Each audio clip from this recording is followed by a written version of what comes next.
ನಮಸ್ತೆ, welcome back to sub YouTube channel. ಹೇಗಿದ್ದೀರಾ friends? ಎಲ್ಲ ಚೆನ್ನಾಗಿದ್ದೀರಾ ಅಂದ್ಕೊಂಡಿದ್ದೀನಿ. ನಾನು ಕೂಡ ಚೆನ್ನಾಗಿದ್ದೀನಿ ಫ್ರೆಂಡ್ಸ್. ಇವತ್ತು ನಿಮಗೆ ಸ್ಪೆಷಲಾಗಿ ಆಂಧ್ರದಲ್ಲಿ ಅದು ವಿಲೇಜ್ನಲ್ಲಿ ಮಾಡುವಂಥ ಉಪ್ಪಿನಕಾಯಿನ ಮಾಡಿ ತೋರಿಸ್ತಾ ಇದ್ದೀನಿ.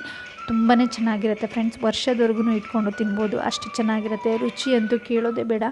ಈ ರೀತಿಯಾಗಿ ಉಪ್ಪಿನಕಾಯಿ ನೀವು ತಿಂದರೆ ಮತ್ತು ಬೇರೆ ಉಪ್ಪಿನಕಾಯಿ ಖಂಡಿತವಾಗಿಯೂ ನೀವು ಇಷ್ಟಪಡೋದಿಲ್ಲ, ಅಷ್ಟು ಚೆನ್ನಾಗಿರುತ್ತೆ ಉಪ್ಪಿನಕಾಯಿ ಇದು. ಪ್ರತಿ ಸಾರಿ ನೀವು ಕೂಡ ಮನೆಯಲ್ಲಿ ಒಂದು ಸಾರಿ ಟ್ರೈ ಮಾಡಿದರೆ ಮತ್ತೆ ಇದೇ ರೀತಿ ಟ್ರೈ ಮಾಡ್ತೀರಾ ಫ್ರೆಂಡ್ಸ್. ಇವಾಗ ಮಾಡೋದು ಹೇಗೆ ಅಂತ ನೋಡೋಣ. ಅದಕ್ಕೆ ಮುಂಚೆ ಯಾರಾದರೂ ನನ್ನ ಚಾನಲ್ನ ಸಬ್ಸ್ಕ್ರೈಬ್ ಆಗಿಲ್ಲ ಅಂದರೆ ಪ್ಲೀಸ್ ನನ್ನ ಚಾನಲ್ನ ಸಬ್ಸ್ಕ್ರೈಬ್ ಆಗಿ, ಲೈಕ್ ಮಾಡಿ, ಕಮೆಂಟ್ ಮಾಡಿ ಮತ್ತು ಶೇರ್ ಮಾಡಿ ಫ್ರೆಂಡ್ಸ್. ಇವಾಗ ನೋಡೋಣ ಬನ್ನಿ. ಫಸ್ಟಲ್ಲಿ ನಾವು ಎಣ್ಣೆನ ಒಂದು 3 ಲೀಟ್ರ್ ಆಗುವಷ್ಟು ಎಣ್ಣೆನ ಕಾಯೋದಕ್ಕೆ ಇಟ್ಬಿಟ್ಟು ಅದಕ್ಕೆ ಒಣಮೆಣಸಿನ್ಕಾಯಿ 250 ಗ್ರಾಮು, ಜೀರಿಗೆ 250 ಗ್ರಾಮು, ಮೆಂತ್ಯ 100 ಗ್ರಾಮು, ಬೆಳ್ಳುಳ್ಳಿ 250 ಗ್ರಾಮು ಇಷ್ಟನ್ನು ಹಾಕಿಬಿಟ್ಟು ಚೆನ್ನಾಗಿ ಇದನ್ನು ಎಣ್ಣೆಯಲ್ಲಿ ಕುದಿಸ್ಕೊಳ್ಬೇಕು. ಬೆಳ್ಳುಳ್ಳಿ ಎಲ್ಲ ಗೋಲ್ಡನ್ ಬ್ರೌನ್ ಕಲರ್ಗೆ ಬರಬೇಕು. ಅಲ್ಲಿವರೆಗೂ ಕಲರ್ ಚೇಂಜ್ ಆಗೋವರೆಗೂ ಈ ರೀತಿಯಾಗಿ ಚೆನ್ನಾಗಿ ಕೈ ಆಡಿಸ್ಕೊಳ್ತಾ ಚೆನ್ನಾಗಿ ಬೇಯಿಸ್ಕೊಳ್ಳಿ. ಇಲ್ಲಿ ನಾವು ಮಾವಿನಕಾಯಿನ ಮೊದಲೇ ಕಟ್ ಮಾಡಿ ಒಂದು ದಿನ ಹಾಗೆ ಬಿಟ್ಬಿಟ್ಟಿದ್ವಿ. ಒಂದು ದಿನ ಈ ರೀತಿಯಾಗಿ ಬಿಡಬೇಕಾಗತ್ತೆ. ಕಟ್ ಮಾಡಿಬಿಟ್ಟು ಈ ರೀತಿ ಬಾಡಬೇಕು ಎಲ್ಲ ನೋಡಿ. ಒಂದು ದಿನ ಕಟ್ ಮಾಡಿಬಿಟ್ಟು ಆರು ಹಾಕಿದ್ವಿ.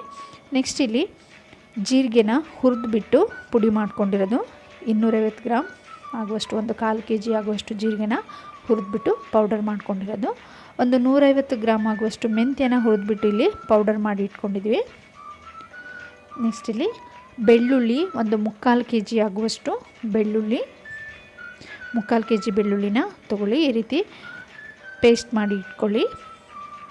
ನೆಕ್ಸ್ಟ್ ಇಲ್ಲಿ ನೋಡಿ, ಫುಲ್ ಎಲ್ಲ ಎಣ್ಣೆ ಎಲ್ಲ ಕಾದ್ಬಿಟ್ಟು ಬೆಳ್ಳುಳ್ಳಿ ಎಲ್ಲ ಚೆನ್ನಾಗಿ ಈ ರೀತಿ ಕಲರ್ ಚೇಂಜ್ ಆದ ನಂತರ ಸ್ವಿಚ್ ಆಫ್ ಮಾಡಿಬಿಟ್ಟು ಈ ರೀತಿ ತಣ್ಣಗಾಗೋದಕ್ಕೆ ಬಿಟ್ಬಿಡಿ. ಫುಲ್ ತಣ್ಣಗಾಗಬೇಕು ಎಣ್ಣೆ, ಅಲ್ಲಿವರೆಗೂ ನೀವು ಹಾಗೆ ಬಿಡಬೇಕಾಗತ್ತೆ. ಕಲರ್ ನೋಡಿದ್ರಿ ಅಲ್ಲ ಯಾವ ರೀತಿ ಕಲರ್ ಚೇಂಜ್ ಆಗಿದೆ. ಎಣ್ಣೆ ಬಿಸಿ ಇರುವಾಗ ನೀವು ಉಪ್ಪಿನಕಾಯಿಗೆ ಹಾಕಬಾರ್ದು, ಎಣ್ಣೆ ಫುಲ್ಲು ತಣ್ಣಗಾಗಬೇಕು. ಮತ್ತು ನೀವು ಎಣ್ಣೆ ಕಾಯ್ತಾ ಇರುವಾಗ ಚೆನ್ನಾಗಿ ಈ ರೀತಿ ಕೈ ಆಡಿಸ್ಕೊಳ್ತಾ ಇರಿ. ಆವಾಗ ತೀರಾ ಮೆಣಸು ಎಲ್ಲ ಕಪ್ಪಾಗೋದಿಲ್ಲ ನೋಡಿ. ಈ ರೀತಿಯಾಗಿ ಸ್ವಲ್ಪ ನೀವು ಆ ಕಡೆ ಈ ಕಡೆ ತಿರ್ಸ್ಕೊಳ್ತಾ ಇದ್ದರೆ ಆಫ್ ಮಾಡಿದ ಮೇಲೂ ಕೂಡ ಬೇಗನೆ ತಣ್ಣಗಾಗುತ್ತೆ. ಇಲ್ಲಿ 2 kg ಆಗುವಷ್ಟು ಚಿಲ್ಲಿ ಪೌಡ್ರನ್ನ ತೊಗೊಂಡಿದ್ದೀವಿ ಮತ್ತು 2 kg ಆಗುವಷ್ಟು ಉಪ್ಪು. 2 kg ಖಾರಕ್ಕೆ 2 kg ಉಪ್ಪು ಅಷ್ಟು ಬೇಕಾಗಿಲ್ಲ, 1/4 kg ಆಗುವಷ್ಟು ಹಾಕಿದರೆ ಉಪ್ಪು ಸಾಕಾಗುತ್ತೆ. ಫಸ್ಟ್ ಇಲ್ಲಿ ಬೆರಣಿಗೆ ಸ್ವಲ್ಪ ಎಣ್ಣೆನ ಹಾಕ್ಕೊಂಡ್ಬಿಟ್ಟು ಈ ರೀತಿಯಾಗಿ ಎಲ್ಲ ಕಡೆ ಹಚ್ಕೊಳ್ಬೇಕು. ಎಲ್ಲ ಕಡೆ ಸವರ್ಕೊಂಡಿದ್ದ ನಂತರ ಇಲ್ಲಿ ಇವಾಗ 2 kg ಆಗುವಷ್ಟು ಖಾರನ ಹಾಕ್ಕೊಳ್ತಾ ಇದ್ದೀವಿ. 2 kg ಖಾರ ತೊಗೊಂಡಿದ್ದೀವಿ. ಈಗ 1 kg ಆಗುವಷ್ಟು ಉಪ್ಪನ್ನು ಸೇರಿಸ್ಕೊಡ್ತಾ ಇದ್ದೀವಿ. ಮತ್ತು ಇಲ್ಲಿ ಇನ್ನೂ ಒಂದು ಅರ್ಧ kg ಆಗುವಷ್ಟು ಉಪ್ಪನ್ನು ಹಾಕ್ಕೊಳ್ತಾ ಇದ್ವಿ. ಉಪ್ಪು ಬೇಕಾಗಿದ್ದಲ್ಲಿ 3 ದಿನ ಬಿಟ್ಟು ನೋಡಿ, ಉಪ್ಪು ಸ್ವಲ್ಪ ಬೇಕು ಅನಿಸಿದ್ರೆ ಆಮೇಲೆ ಆ್ಯಡ್ ಮಾಡಿಕೊಡಿ. 1.5 kg ಆಗುವಷ್ಟು ಉಪ್ಪು ಸಾಕಾಗತ್ತೆ. ಒಂದು 1/4 kg ಆಗುವಷ್ಟು ಜೀರಿಗೆ ಪೌಡ್ರನ್ನ ಹಾಕ್ಕೊಳ್ಬೇಕು. ಒಂದು 150 ಗ್ರಾಮ್ ಆಗುವಷ್ಟು ಮೆಂತ್ಯ ಪೌಡರು. ಮತ್ತು ಇಲ್ಲಿ ಇವಾಗ ಫಸ್ಟು 1 kg ಬೆಳ್ಳುಳ್ಳಿ ತೊಗೊಂಡಿದ್ರಲ್ಲಿ 1/4 kg ಆಗುವಷ್ಟು ಫಸ್ಟು ಎಣ್ಣೆಯಲ್ಲಿ ಫ್ರೈ ಮಾಡೋದಕ್ಕೆ ಹಾಕ್ಕೊಂಡಿದ್ವಿ. ಇನ್ನು ಉಳಿದಿರೋ 3/4 kg ಆಗುವಷ್ಟು ಈ ರೀತಿ ಜಜ್ಜಿಬಿಟ್ಟು ಪೇಸ್ಟ್ ಮಾಡಿಕೊಂಡು ಇದ್ರ ಜೊತೆ ಈಗ ಮಿಕ್ಸ್ ಮಾಡ್ಕೊಳ್ತಾ ಇದ್ವಿ. ಉಪ್ಪು, ಖಾರ, ಬೆಳ್ಳುಳ್ಳಿ, ಮೆಂತ್ಯ ಮತ್ತು ಜೀರಿಗೆ ಇಷ್ಟನ್ನು ಚೆನ್ನಾಗಿ ಈ ರೀತಿ ಮಿಕ್ಸ್ ಮಾಡ್ಕೊಳ್ಳಿ. ನಾವಿಲ್ಲಿ ಜಾಸ್ತಿ ಮಾವಿನಕಾಯಿ ತೊಗೊಂಡಿದ್ದೀವಿ, ಹಾಗಾಗಿ 2 ಪಾತ್ರೆಯಲ್ಲಿ ಹಾಕ್ಕೊಂಡು ಮಿಕ್ಸ್ ಮಾಡ್ಕೊಳ್ತಾ ಇದ್ದೀವಿ. ಈ ರೀತಿ ಚೆನ್ನಾಗಿ ಎಲ್ಲದನ್ನು ನೀಟಾಗಿ ಮಿಕ್ಸ್ ಮಾಡ್ಕೊಳ್ಳಿ.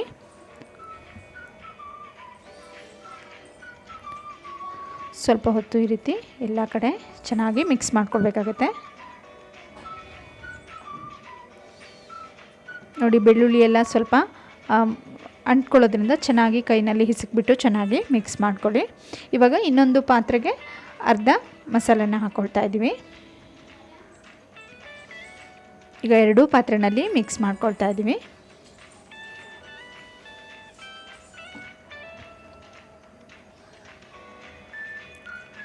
ಫ್ರೆಂಡ್ಸ್ ಇವಾಗ ಇಲ್ಲಿ ನೋಡಿ, ಒಂದು ಪಾತ್ರೆಯಲ್ಲಿ ಅರ್ಧ, ಇನ್ನೊಂದು ಪಾತ್ರೆಗೆ ಅರ್ಧ ಹಾಕ್ಕೊಂಡಿದ್ದೀವಿ. ಇವಾಗ ಈ ಎಣ್ಣೆನ ಕೂಡ ಇದಕ್ಕೆ ಹಾಕ್ಕೊಳ್ತಾ ಇದ್ದೀವಿ. ಎರಡಕ್ಕೂ ಸ್ವಲ್ಪ ಸ್ವಲ್ಪ ಹಾಕ್ಕೊಳ್ತಾ ಇದ್ದೀವಿ.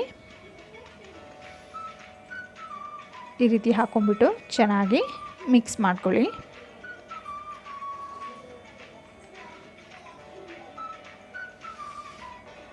ತುಂಬಾ ಚೆನ್ನಾಗಿರುತ್ತೆ ಫ್ರೆಂಡ್ಸ್, ಖಂಡಿತವಾಗಿಯೂ ನೀವು ಟ್ರೈ ಮಾಡಿ, ಖಂಡಿತ ನಿಮ್ಗೆ ಇಷ್ಟ ಆಗುತ್ತೆ. ಉಪ್ಪು ಮಾತ್ರ ಫ್ರೆಂಡ್ಸ್ 3 ದಿನ ಬಿಟ್ಬಿಟ್ಟು ನೋಡಿ ಹಾಕ್ಕೊಳ್ಳಿ. 1.25 kg ಆಗುವಷ್ಟು ಬೇಕಾಗುತ್ತೆ.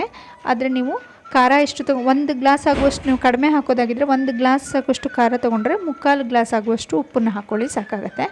ಅದೇ ಪ್ರಮಾಣದಲ್ಲಿ ನೀವು ಎಷ್ಟು ಮಾವಿನಕಾಯಿ ತೊಗೊಂಡಿದ್ದೀರಾ ಅಷ್ಟಕ್ಕೆ ಹಾಕ್ಕೊಳ್ಬೋದು. ಇವಾಗ ಈ ರೀತಿ ಚೆನ್ನಾಗಿ ಮಿಕ್ಸ್ ಮಾಡ್ಕೊಳ್ಳಿ.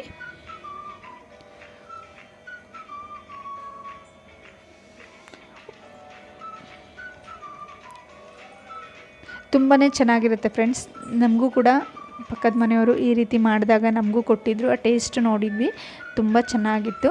ಹಾಗಾಗಿ ಅವರು ಇದನ್ನು ಮಾಡುವಾಗ ಮತ್ತೊಮ್ಮೆ ನನಗೆ ಕರೆದಿದ್ರು. ಹಾಗಾಗಿ ನಾನು ನಿಮಗೆ ತಿಳಿಸೋದಕ್ಕೋಸ್ಕರ ನೀವು ಕೂಡ ಟ್ರೈ ಮಾಡಿ, ಮತ್ತು ಹೇಗೆ ಬಂದಿತ್ತು ಅಂತ ಹೇಳಿ ಕಮೆಂಟ್ ಬಾಕ್ಸ್ನಲ್ಲಿ ಕಮೆಂಟ್ ಹಾಕಿ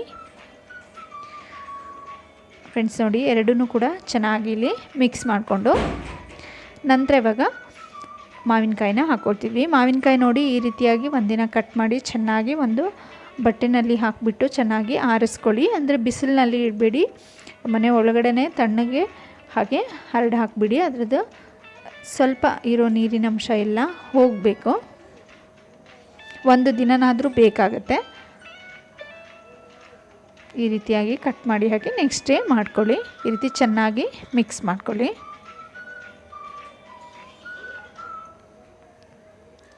ನೀವು ಎಣ್ಣೆ ಬೇಕಿದ್ದಲ್ಲಿ 1-3 ದಿನದ ನಂತರ ಎಣ್ಣೆ ನೋಡಿಬಿಟ್ಟು, ಮತ್ತು ಎಣ್ಣೆ ಬೇಕಾಗಿದ್ದಲ್ಲಿ ಬರೀ ಎಣ್ಣೆನ ಕಾಯಿಸಿಬಿಟ್ಟು ತಣ್ಣಗೆ ಮಾಡಿಬಿಟ್ಟು ಮತ್ತು ಉಪ್ಪಿನಕಾಯಿ ಜೊತೆ ಉಪ್ಪು ಮತ್ತು ಎಣ್ಣೆನ ಹಾಕ್ಕೊಳ್ಬೋದು. ಎಣ್ಣೆ ಕಡಿಮೆ ಆದರೆ ಆ ರೀತಿ ಮಾಡ್ಕೊಳ್ಳಿ. ಇವಾಗ ಬೆರಳಿನಲ್ಲಿ ಇದಕ್ಕೆ ಹಾಕ್ಕೊಳ್ತಾ ಇದ್ದೀವಿ.